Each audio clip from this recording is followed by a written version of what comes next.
Good morning and welcome to the Caregiver Teleconnection. My name is Glenda Rogers and I'm going to be your facilitator for today's session. Today we have another in the series of Aging in the 21st Century, What Caregivers Need to Know. And we have Dr. Elliot Montgomery Sklar and Lucy Barylak with us. Today we're going to be talking about what do caregivers and seniors need to consider to age in place.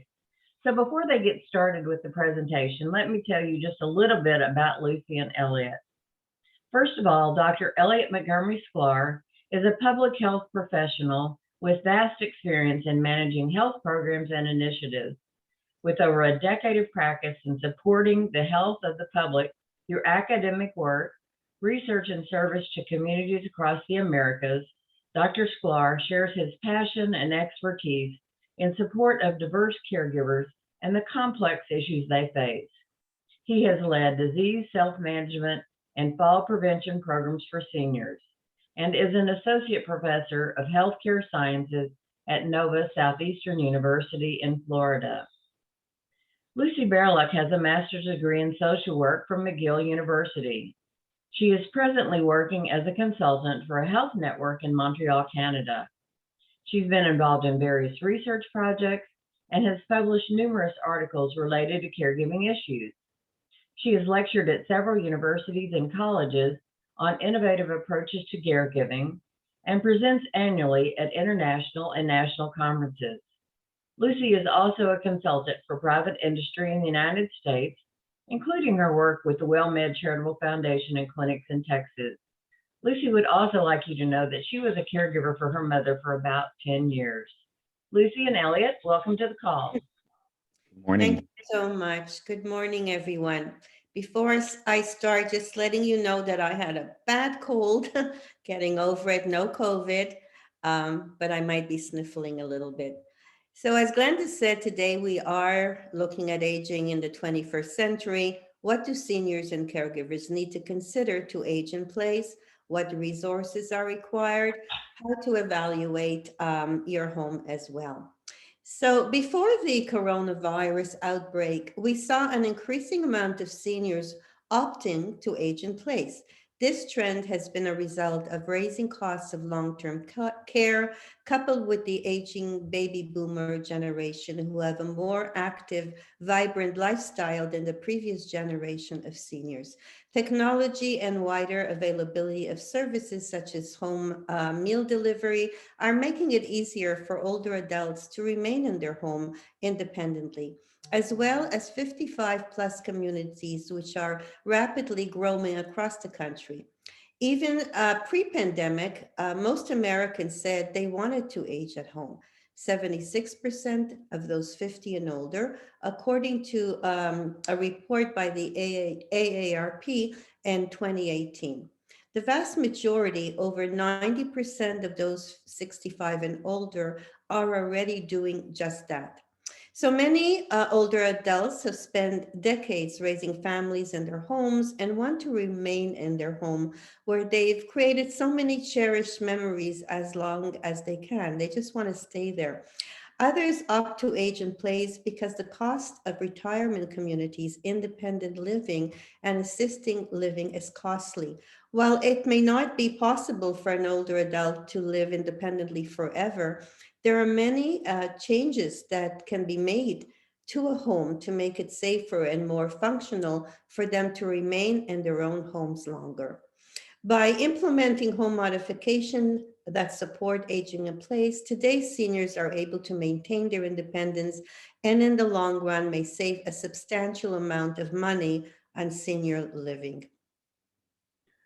This is so true, Lucy. And we mentioned ahead of the hour that I had just returned from the American Society on Aging meeting, where I spent the last couple of days. And really the theme among a lot of the exhibitors and the sessions were focused very much on supporting seniors aging in place. Exhibitors, including Facebook, have initiatives to help with seniors staying in place, remaining part of a community. And I learned also about some interesting things that create boundaries for people who wander by using technology on an Apple phone or a Fitbit. It's really quite amazing. But as a whole, the trend that we're seeing in so much of the country is that housing prices have increased exponentially since the pandemic. And that has changed a lot of options for a lot of people. Many older adults don't want to sell their homes and move into condos because really there's nowhere that they can afford to live. If you might remember, the old adage used to be that you should spend no more than 25% of your monthly income on your housing. And that's virtually impossible to do these days. I previously had lived in Miami, and they actually issued a declaration of emergency because of the high cost of housing and the lack of affordable senior housing. This is an issue we're seeing in many parts of the country, so people really are wanting to stay put, in addition to what we have seen as a result of the pandemic. We're in a time of major inflation, and one of our focus areas today is on the resources that people do need to age in place. Right now, one of those resources is money, which is really shaping people's decisions. Rents and real estate are very, very expensive, which is a factor in why people are opting to age where they can afford to. Now, with that said, a house that you may have lived in or an apartment for many years may not be ideal as you're getting older, but alterations can be made. And we'll be providing today a lot of concrete tips and suggestions. But I also want to share that we'll be providing a copy of our presentation after today's program. So we have a lot of things. You don't need to worry about jotting them all down. Also, I can't emphasize enough the importance of having a good handyman or contractor that you can trust for these home improvements. Right now, they're a very hot commodity and hard to find. You can reach out to your local AAA and even local chambers of commerce, which is really quite interesting. They have recommendations on reputable services for homes. This leads, I think, very well into the first question that we received, and I forewarn that my answer is long, but it includes a lot of good information. And you can see here in this slide, looking at 2022, how inflation and home prices have really, really increased. And like I said, this is driving a lot of people's decision making. Now, the first question that we received has to do with someone who is concerned about accessibility. And the question is, I have some issues with my knees, and I'm going to need a double knee replacement in the near future. This has made me think a lot about my home and how and where I will be able to heal. We have a 2-story home, and our bedroom is upstairs, so I'll have to stay in our guest room on the main floor while I recover. Beyond this, I've been thinking of our home and how sustainable it is or isn't for us to continue living here as we continue to age. How will I know if my home will continue to be a good fit if I start to have trouble getting around? Well, I think it's an excellent question, and as someone who's had 2 knee surgeries and torn 2 ACLs, I sympathize and I empathize. You know, as you get older, things like going up and down stairs can become more difficult, especially with issues with knees. But this is something that I think you should discuss as far as your concern goes with your doctor or your orthopedic surgeon. Surprisingly, climbing stairs can actually be very good exercise for maintaining the muscles that you need to support your knees while you're healing and have healed. In fact, walking downstairs after knee surgery can sometimes be more challenging than going up. And it is actually a focus of physical therapy, typically after knee surgery. Now, there are other important things I think that you need to think about, like the height of even your toilet seat.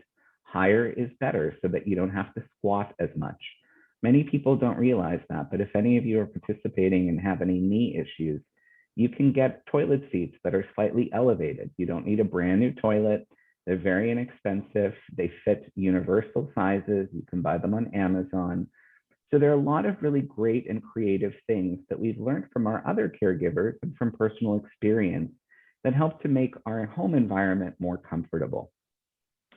I think it's also important to think about getting in and out of a shower. For example, walking into a shower stall would be easier than having to climb into a tub.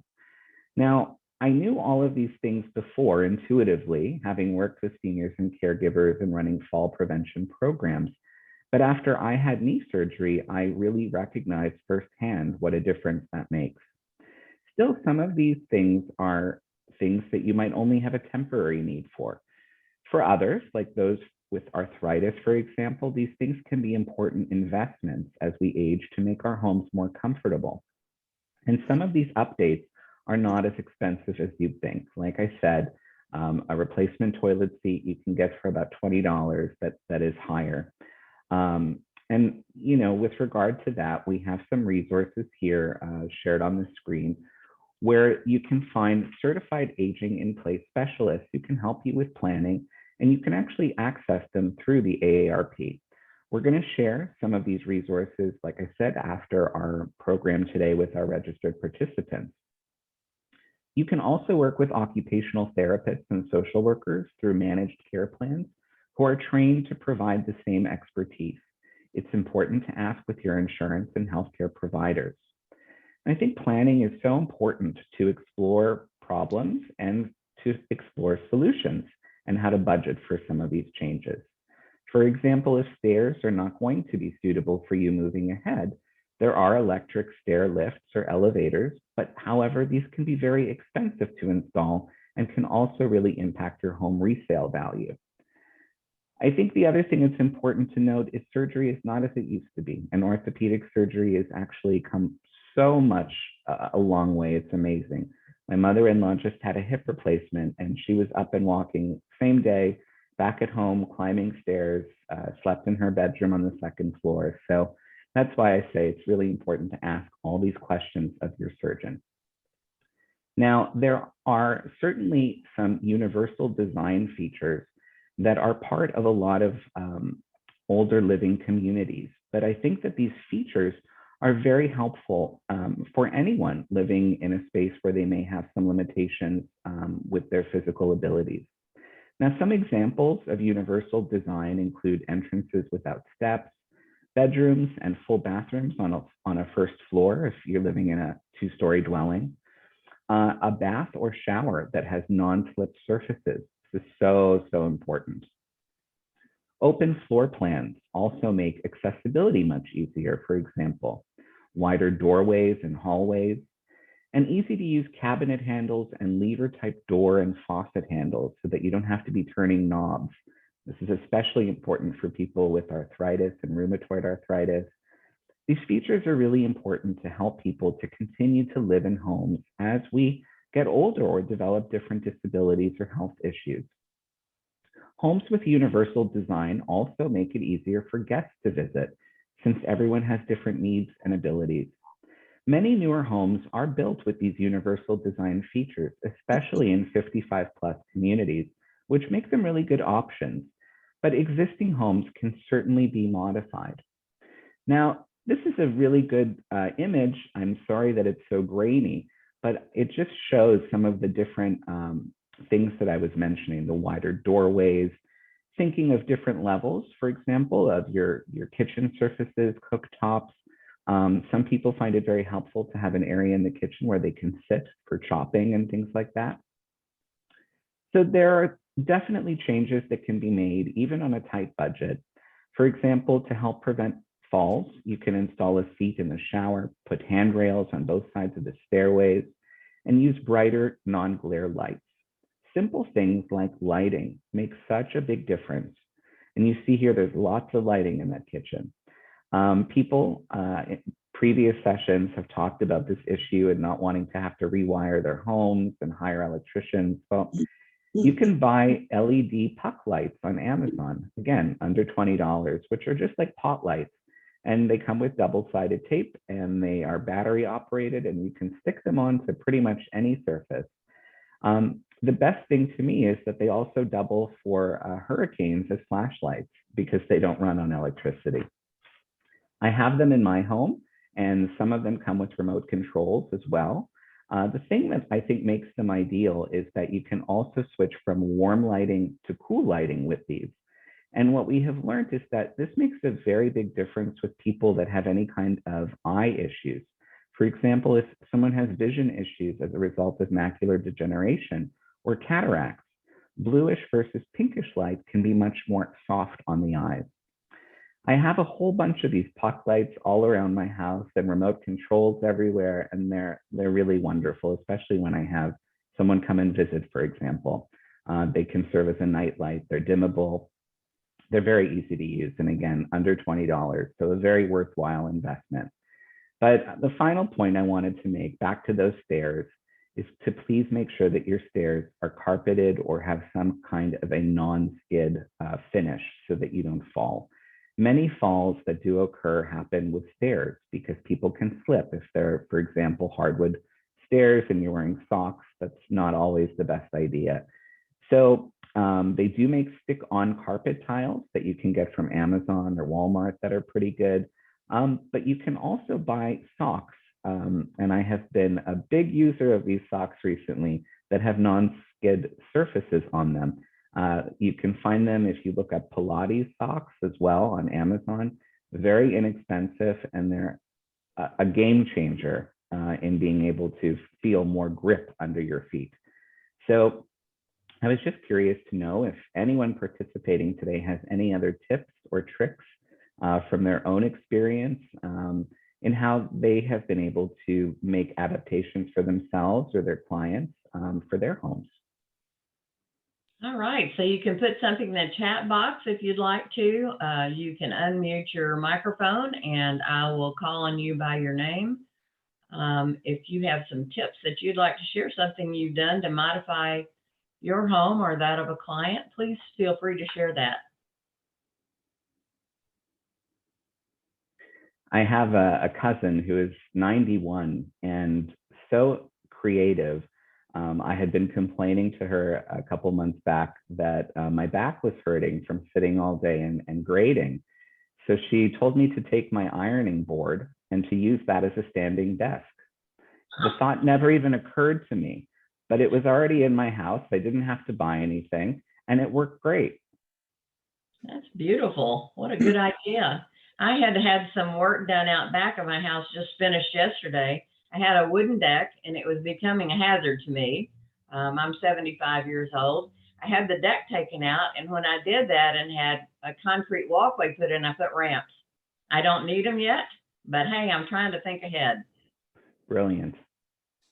Good. Good for you. Well, everybody is still muted, so if we want to go forward and share a little more information. Sure. Well, pardon me, we receive quite a few questions, and this one was extremely interesting. I want to share it with you. And it goes like this. My wife and I are both 75 years old. If we've been talking very seriously with our oldest friends about getting a large house together in which we can all grow together, all together.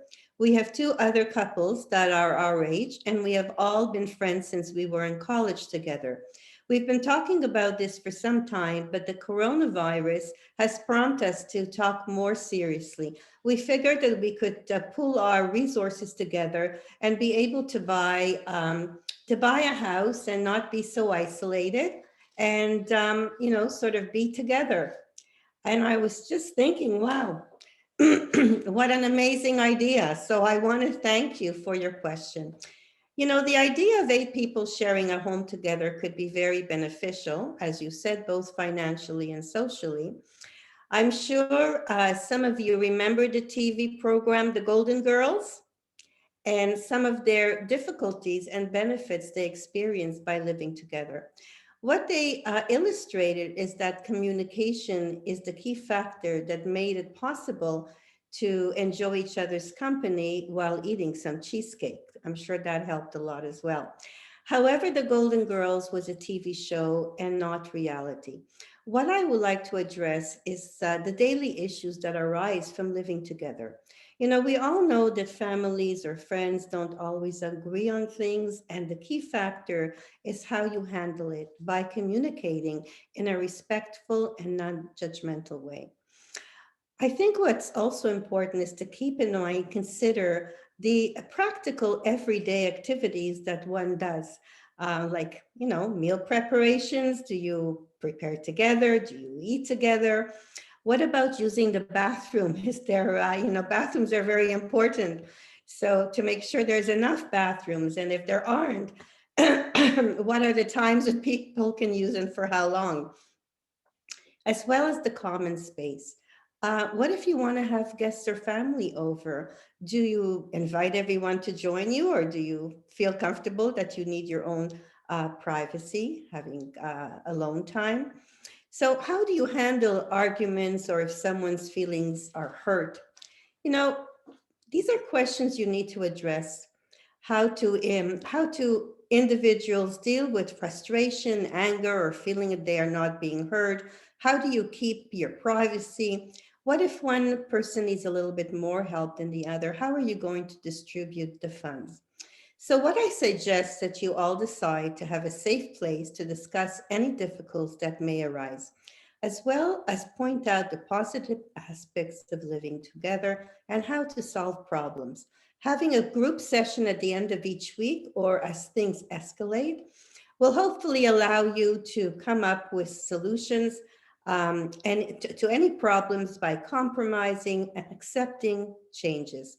So the idea of sharing a home among friends could be a wonderful way to age in place, to share expenses, socialize, support each other, and build, as you said, a small community. We know from research that isolation of seniors can cause depression. So that in itself is very beneficial. Sorry. I believe that aging in America will never be the same. And each and every one of us should be planning for the future, as you are doing, Glenda. The idea of sharing a home with friends somewhat appears to me as well. I'd have to think twice about it, but there's something very interesting about that. So I guess what I want to say is good luck and wishing you a lot of new adventures. It's an idea, and I just was wondering, would anybody in the audience even consider kind of sharing your home, not necessarily having to buy one, with a very good friend or family member? And if yes, I'd like to know why. And if no, I'd also like to know why. So let's open it up a little. It's an interesting topic. And once again, you can just unmute your microphone and I'll call on you by your name, or you can just put a comment or a question in the chat box. We'd love to hear from you and have you join in the conversation.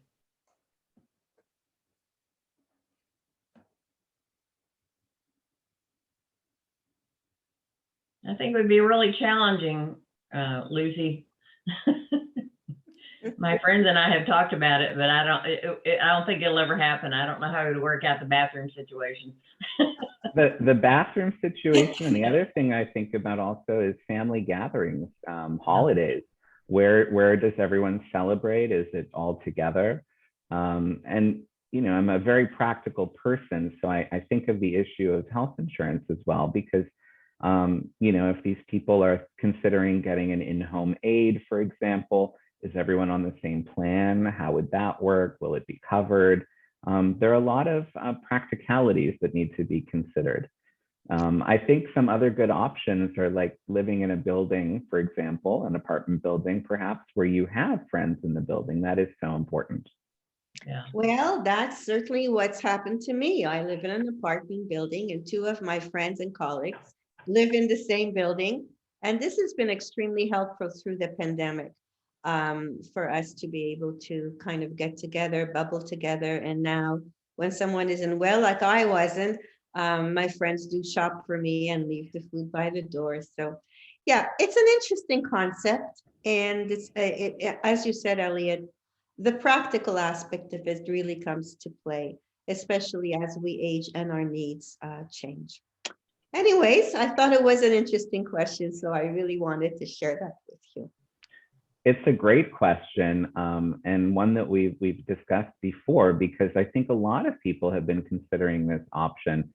There were even programs about this at the American Society on Aging meeting that I was attending, and one of the things that came up was sleep patterns. Not all of us like to go to bed at the same time or wake up at the same time, and that's something that I hadn't even thought about. But imagine if you're living in a home with 8 other people. That's something that you really need to consider. So is it a split floor plan, or how would that all work? Well, it's interesting you mentioned that.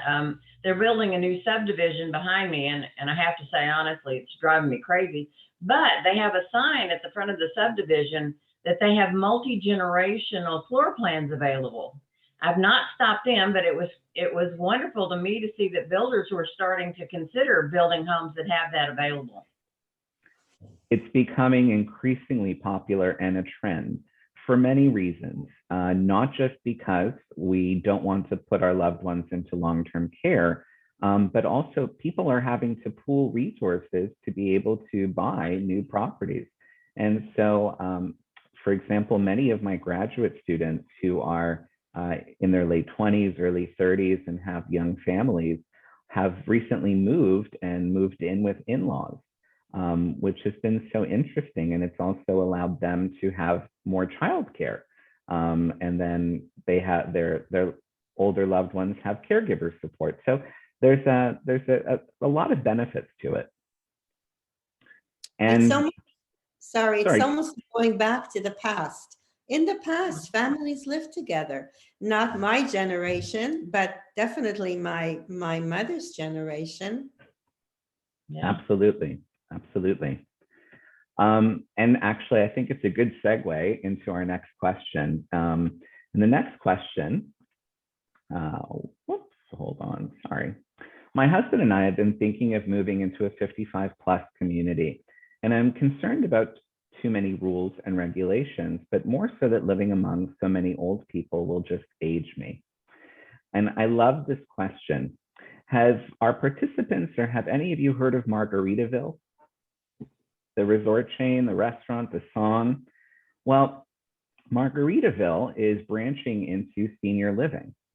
And their motto is something akin to, it's 5 o'clock all the time. It's a whole new take on senior living and really focusing on enjoying the senior years, not a focus on accessibility or evolving care as you might need it, but rather on fun and on happy hour. It was so interesting to recently learn of that, and that they're building these communities across the country. So, I personally think that 55 plus communities can be great. And in terms of aging you, I think quite the opposite. 55 is not what 55 was when the Golden Girls was on TV. Now, the 55 plus active adult communities that I'm talking about, with example to Margaritaville, have become so popular, especially for many people who want to downsize after retirement, and those also wanting a new chapter in life. Are there rules and restrictions? Yes, but they do vary. Now, you also have to remember that these communities sometimes are designed for people who want more serene environments, or environments full of physical and social activities to make life better and healthier in their retirement age. So there might be rules, for example, about children at the pool. And if you have grandchildren, then it's something that you might want to consider. I think there are many advantages too. You don't have to worry about a lot of maintenance, whether it's lawn care, leaf removal, driveway maintenance, interior or roof repairs. Some of this stuff gets taken care of by the staff, and you don't have to worry over your gardens, lawns, watering, appliances, roofs, driveways. It's a lot of work to maintain, but that's the point of these communities. You don't have to spend your time addressing these things. Instead, residents in these communities enjoy a very active lifestyle, playing golf and exercising and being physically and mentally active. There are fitness centers, golf courses, gym facilities, all of this stuff to make life a wonderful one. Some even offer transportation to local shopping areas, medical centers, and day trips. Of course, these all come at a price, which is reflected in a monthly maintenance fee or a HOA, Homeowners Association fee. But I think, as we were just talking about, there's also a very good sense of community, which can enhance our quality of life and well-being, something we all know we sorely missed in light of the pandemic. Now, in some 55 plus communities, residents have other support services if they need them, like housekeeping, meal preparation, pet care. So many of these community houses, apartments, and common spaces have been designed to support aging in place. And they include those universal design features that I was talking about. For example, many of these communities have houses that are only on one floor. Some of these newer communities also have smart technology features that enhance safety and security. There are some other things to consider, for example, too, depending on where you live, like hurricane preparedness or winter storms. How does the community prepare? If your home needs to be shuttered, do they take care of that for you, or is everything impact resistant? Now, the same goes for the coronavirus. I think it's really important to ask what steps communities are taking and have been taking to protect their residents. Homeowners association fees typically cover a lot of those shared amenities that I was talking about. One of the major complaints among residents of these communities during the pandemic was that they were paying for amenities that they had no access to because they were closed down to help isolate and protect everyone. So these are very good questions to ask, especially since we're still living in the reality of a pandemic, and in some cities, cases going up. Yesterday on the news, I saw in Philadelphia, they're reinstating a mask mandate. So these are just important questions, and I think very important to ask if you're considering moving anywhere. Now, there are so many good reasons to consider these communities as good options, and I highly recommend visiting, spending time talking with residents if they're comfortable. It's hard to really know at first where you'll feel the most comfortable, and I think spending time is helpful. Now, remember too that many apartment communities that are not specifically 55 plus may also offer a lot of these same amenities and conveniences. Many newer buildings use universal design features. So it's good to have options. It's good to be able to consider them. I think one of the secrets to aging as healthfully as possible is exercise. I talk about that all the time. A body in motion stays in motion. So whatever you decide, please try to keep that in mind. It's one of my favorite features actually of 55 plus communities is that their fitness facilities have staff who have expertise in working with older adults, classes that are designed for physical limitations or injuries. Many have aqua fitness or Pilates. These are so important as we age. So these are very important things to consider. You know, Elliot, thank you for that. You know, you always encourage me to continue my exercise. It really does help, I have to say. I do want to talk a little bit more about the 55 communities. It brings up a lot of issues of community and how important community is in supporting healthy and independent aging. You know, you can have the most accessible house with the ramps and other things, but if you're living in the middle of the country with no car, that can be a big issue. It's important to consider the community in which you're living or thinking of living in. It has to be accessible to you, you know. So your house is important, your basic environment, but the community itself is very important. So age-friendly communities encourage accommodations for senior populations through things like ensuring infrastructure is in place to support seniors' needs, including retirement communities, geriatric programs at hospitals, and doctors who specialize in geriatric medicine. So it's important to be able to be close to these environments. Ensuring public transportation is easily accessible and affordable to seniors. I mean, you really want to be able to get around. Keeping walkways and sidewalks well lit and clear of snow or ice. Municipality bylaws to ensure buildings have automatic door openers, elevator, stairs railing, and and ramps. So these are things that you might not have thought about before, but if you're planning for your future, these are things you should be looking at. Senior involvement in community activities. That's so important that wherever you're living, they're taking into consideration the aspect of needs of seniors. I live in a community that really has a very high population of seniors, and there are many services that are available. There's a drop-in center for loved ones, and caregivers can receive respite services. There's a daily check-in calls by volunteers for seniors who are living alone, just to kind of see, are you okay? As well as in our community center, there are special hours for seniors activities.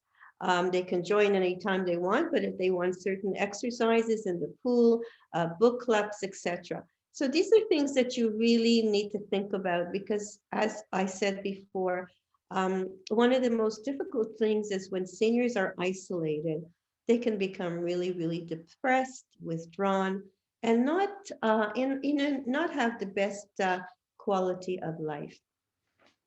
You know, the coronavirus has increased attention to the importance of communities that support healthy aging through dedicated shopping hours at stores and even for medical care and COVID testing. There are more than 450 towns, cities, communities, and states enrolling in the AARP's network of age-friendly states and communities. It's really nice to hear that. Miami is where Elliot lives. I think he Yeah. could tell you a little bit more about that. I think it's quite a friendly, age-friendly city or Yes. state. Yes. And again, back to the Golden Girls. Where did it take place? Miami. Um, but yes, I used to live in Miami until last year and worked in the public health community. I still get monthly newsletters from their elder affairs, and I'm always amazed by the array of supports and programs that are offered. When I began working in community health, I ran one of Miami's first healthy aging initiatives back in 2008, which was a falls prevention program. Falls prevention is so important, and it's something that I really want to talk a little bit more about because it's important as we age, anywhere that we age. Now, 1 out of 3 seniors typically falls during any given year, but fewer than half of them talk with their doctors about it. Falls are the #1 cause of injuries among seniors, resulting in hip fractures, cuts, even serious head and brain injuries that can be fatal. Even when there's no serious injury, a fall can still be so frightening that some seniors might avoid certain activities because they're afraid that they'll fall again. Personally, I believe that falls are actually very traumatic. They happen very fast, it's very jarring, and it can be really, really scary. Which brings me to an important point. I'm sure many of you over the years have seen those life alert commercials on TV, that device that you wear on a lanyard around your neck. Help, I've fallen, I can't get up. Well, we've come a long way. Technology now eliminates the need for devices like that and the stigma of having to wear a lanyard around your neck. If you have a smartphone, voice commands can help you if you need it. For example, I have an iPhone and I can say, hey Siri, call. I'm not going to say it because my phone will actually call the police, but you can get Google Home devices or Alexa, which is Amazon's home device, just making sure that my phone didn't actually make that call. Happened to me once before during one of our programs. But it shows that it works, right? I know that some of these devices can be a bit controversial because people are worried that these devices are listening to them. In fact, there's a joke that's been circulating around, that I was at home and I was telling someone a joke and I laughed and they laughed and Alexa laughed. But the truth of the matter is, I think having these devices, if you can get over that concern about people listening to you, they're very helpful if you need to call for help. You can also automate features in your home, like turning on and off the lights, setting the thermostat. So for our question earlier, for example, about knee surgery, well, wouldn't it be amazing if you didn't have to get up to have to adjust your lights or your thermostat?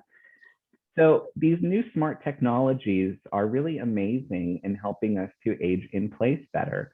And your local Best Buy store, just as an example, can actually help you set up your smart home.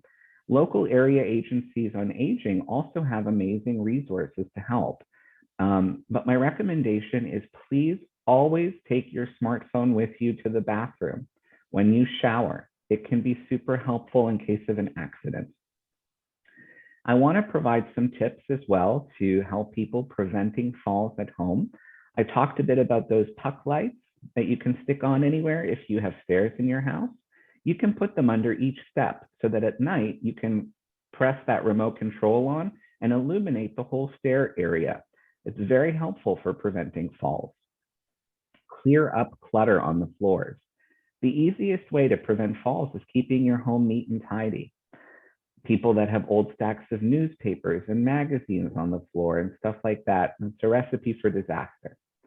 Repair or remove tripping hazards. Glenda, kudos to you for acknowledging that your deck was a hazard to you. Sometimes home fixtures also can contribute to falls. So it's important to look around, check for loose carpeting, slippery throw rugs, wood floorboards that stick up. If your floors are not even, that can also lend to falls. I had the privilege of staying in a very old home in Key West during the height of the pandemic, and none of the floors were even. And it made for some challenging times because I wasn't quite sure of my orientation and my proper footing and balance. So it's an important thing to consider. And Glenda, you talked about handrails. I can't speak enough about how important installing grab bars and handrails are. These safety devices are crucial for going up and down stairs, getting on and off the toilet, stepping in and out of the bathtub without injuring yourself. Also, avoid wearing loose clothing. I know everyone wants to feel super comfortable at home, but if you have lounge pants that are too long, that can lead to falls. So opt for better fitting, properly hemmed items that don't bunch up or drag on the ground. And lighting. Can't speak about lighting enough. Inadequate lighting is a major hazard. Mood lighting isn't always conducive to safety. So install brighter bulbs where you need, perhaps on dimmers, particularly in hallways and in stairwells, night lights in bedrooms and bathrooms. Those puck lights are fantastic. I can't recommend them enough. Also, footwear. Those socks that have tread are amazing. They grip the floor. Even if you want to wear slippers or something in addition to them, they work beautifully. And whenever we discuss this issue, I think of my grandmother, bless her. She always used to wear little kitten heels in her apartment and was always black and blue. Cute as her little kitten heels were, they didn't look so great on her bruised legs. Many people are getting laminate floors or tile flooring instead of carpets, which are great for many reasons. But please remember that some of these surfaces can be slippery. Instead, there are tiles and laminates that have texture, which can make a huge difference in having traction on your floor surface. And as I mentioned earlier, have Wi-Fi at home, have a smartphone so that you can make use of those devices for assistance if you need them. And we're going to share an organization called PAPA. They're Miami-based actually, and their focus is on helping seniors with technology. They help in setting up your home to be a smart home. They also connect younger folks with older folks to help them learn technology. It's another innovation to come out of Miami's Healthy Aging Initiative that I think is really fantastic. I'll provide their number quickly, but we will provide it in our resources. It's 1-800-348-7951. Thank you for that, Elliot. I'm just wondering if anybody has any questions before I move forward. You can just unmute your microphone. You can raise your hand. You can type just like I did in the chat box when Elliot mentioned about the grab bar. It was a lifesaver. Still is. And the toilet seat. And the toilet seat. That an inch makes the world of difference. It absolutely does. It absolutely does. And it's becoming a thing that I loan out to my friends as they have surgery. So it's been around the block a couple of times. We have comfort toilets installed in both of our bathrooms in our home. And having just traveled and staying in a hotel, the toilet was much lower. And I noticed what a difference that made on my comfort. Okay, so thank you for that. I do want to talk about another practical aspect. Many of the participants in our sessions, especially caregivers, have expressed concerns about housing cost, as well as cost of long-term care. One of the greatest challenges to our aging anywhere, but especially when it comes in aging in place, is ensuring that housing is affordable. You know, as Elliot mentioned earlier, affordability is and is likely to remain a significant obstacle to age in place.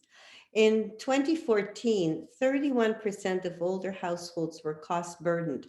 For example, they spent more than 30% of their income on housing. I can't even imagine what that figure is today. And research hasn't been able to keep up with the inflation each month, holding cost burden shares by age, race, ethnicity. You know, the Joint Center for Housing Studies of Harvard University projected that by 2035, 17.1 million older households will be housing cost burdened. And 8.5 million of these households will be spending more than 50% of their income on housing. You know, this is something we really, really need to think. We always are saving for our golden age, but things change. So you have to be very, very, you have to be very cautious and think about your financial situation. So given lower incomes, older renters are more likely to be cost burdened. However, with a house ownership rate approaching 80% for older households, owners are more numerous and make up the majority of cost burden older households, in particular owners who carry mortgages into later age. You know, that's a trend that has increased over the past 20 years. Are a higher risk of experience unaffordable housing costs, housing that are housing cost percentage burden rapidly cope by, they cut back. A lot of seniors really cut back, and unfortunately, such as food, healthcare, and believe it or not, medication and transportation. And that's can be very, very serious. These trade-offs put older adults' health at risk and limit their opportunities to engage in community and access needed services. So we need to think about that. For homeowners, the challenge of high housing costs might be met with early financial planning, reverse mortgage or refinancing, relief from property tax, or help increase home energy efficiency and lowering utility costs. So, you know, renters have fewer options as rental subsidies are in short supply. These are things we need to think about. It is projected that by 2035, the number of older adults eligible for rental housing subsidies will grow to 7.6 million from just under 4 million today. So currently, the nation provides subsidies to only about 1/3 of those eligible, simply maintaining this level for sessions in, we don't know for seniors in 2035. So these are things that we all need to really think about and kind of have the ability to go to maybe a financial advisor to really talk about these things and to project and see, can we afford to stay where we are, or what are our solutions? So, so this is why our future session, in our future session, we're going to discuss how to make educated and comfortable decisions about when it is time to consider long-term care or independent living facilities. So we're trying to really look at all the ranges and give you as much information as we possibly can. I think it would be a good idea. We sort of talked a lot about a lot of things. And I'm just wondering if any of our participants, have you been thinking about this? And if you have, obviously, if you're joining our session, you probably are thinking about it. What have you been doing? Are there any suggestions that you have for all of us?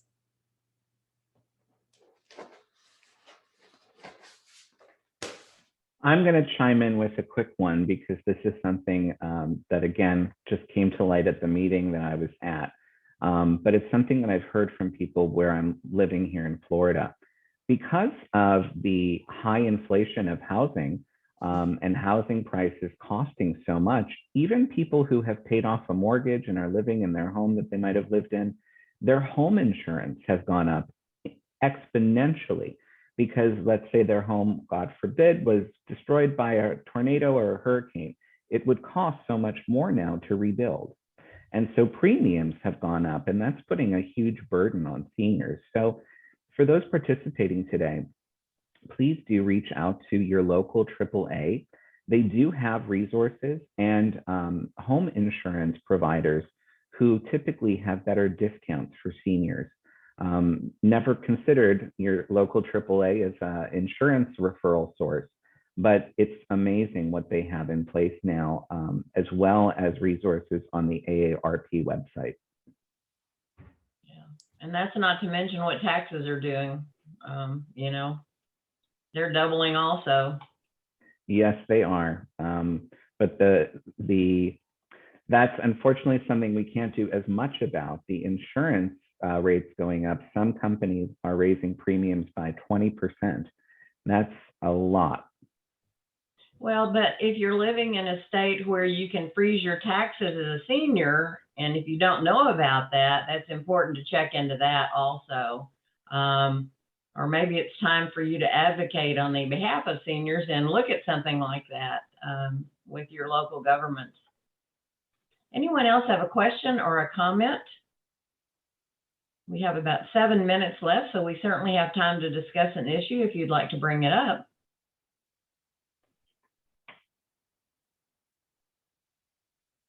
Well, while you're thinking about that, if it's okay with Lucy and Elliot, I'll tell you what's coming up on the Caregiver Teleconnection, and then maybe Elliot will talk a little bit about more resources. Tomorrow at 10 o'clock Central Time, Lucy's going to be back with us, and she's a busy lady. She's going to be talking about what caregivers need to know about hallucinations and paranoia in persons with dementia. And I do believe I've heard that presentation before, and it's an excellent one. So I would encourage you, if you are taking care of someone with dementia, to tune in. I'll be back with you on Tuesday, April the 26th at 11 o'clock Central Time with Dr. Barry Jacobs. He's one of our frequent presenters. He's going to be talking about the guiding principles to remain positive during caregiving, and we all need that for sure. And of course, this is the second in the series of Aging in the 21st Century with Lucy and Elliot, and they will be back next Wednesday. Oh, excuse me, it's not next Wednesday, y'all are skipping. No, it is. Wednesday, April the 20th at 10 o'clock Central Time, and as Lucy and Elliot said, we're going to be talking about long-term care at that point. I don't want to put you on the spot, Elliot, but I watch these television commercials. It's a reverse mortgage, and they keep talking about that, and I'm always I'm not sure what it's about, and maybe if you have that information, I would really appreciate that. Sure. So a reverse mortgage is basically a bank or a third party buying your property back from you and paying you for it slowly. But these are very tricky, and I'm not a huge fan. I really, really recommend that you speak with your financial advisor about any decisions that you're planning to make. This is a good decision for some people who do need some income, but I would really recommend that you first speak with a financial advisor. Also, your local AAA has resources to assist with that. And next week, we'll be talking more about some of the financial considerations, because I think right now, with inflation being the way that it is and home prices and the cost of long-term care, we can't have this program without discussing the reality of how to pay for all these things. Very true. Thank you. Thank you for that. You know, a lot of caregivers have been asking me, I'm so glad we're doing our session next week when it's time to place, because a lot of caregivers are put in positions where they've been thinking about it. But now with what happened with the pandemic, they're really scared. And there's a lot of added stress and burden on caregivers. I think it's a topic that needs to be discussed. There are times when it is important to place a person. It's for safety reasons. So it's interesting because this pandemic has really brought a lot of people, a lot of thought into how do we age? How do we age well? And what is the best thing for each one of us to do? So it's important. And I think last week we were talking that even 40-year-olds are thinking about their aging process and what they need to do in the long run. So it's not just for people who are 55 and up. I think in general, people should be thinking about that. 100%, and that was a big takeaway from the meeting of the American Society on Aging, is that it is the younger generation that needs to be engaging in policy making and planning now. You know, we've said before, aging is the greatest success story of the 21st century. Our life expectancy has increased so much, but for younger people now, they will live to be even older than our current population is. And so we need resources to manage all of the chronic conditions that people will wind up having as they age. And the other thing that a lot of people are thinking about is the responsibility that each and every one of us has in our own well-being by taking care of ourselves, you know, eating better, definitely exercising, being able to manage our anxieties and our stress. Mental health plays a big role in all of this. So there is a responsibility in how we take care. And it's never, ever too late, right? It's never too late to start exercising or eating well or looking at the cup a little bit more half full than half empty. And that's a great place to start. If everyone just has an extra cup of water today and hydrates a little bit more. Okay. Guilty. I'm not a water drinker. I have I'm to not either. have to force myself, I have to say. So we have a few more minutes. We have I'm just wondering if anybody would like to make a comment or say goodbye. Well, once again, while you're thinking, as Elliot said, we will in a couple of days get a follow-up email to you if you register for the call. In that email, you will find a survey, and we would appreciate your help in completing that survey. Tell us how we did today. If you have a topic you'd like us to cover, we'd love to hear from you about that too. And also attached to that will be the resources and a copy of the PowerPoint presentation for you to look at your leisure. So we have about 1 minute, Lucy and Elliot. Any final comments that you'd like to make? Well, I just want to wish everybody well. Sorry about that. And take care of yourself. Drink lots of water. Thank you all so much for joining us today. I hope everyone stays well, and we hope to see you next week.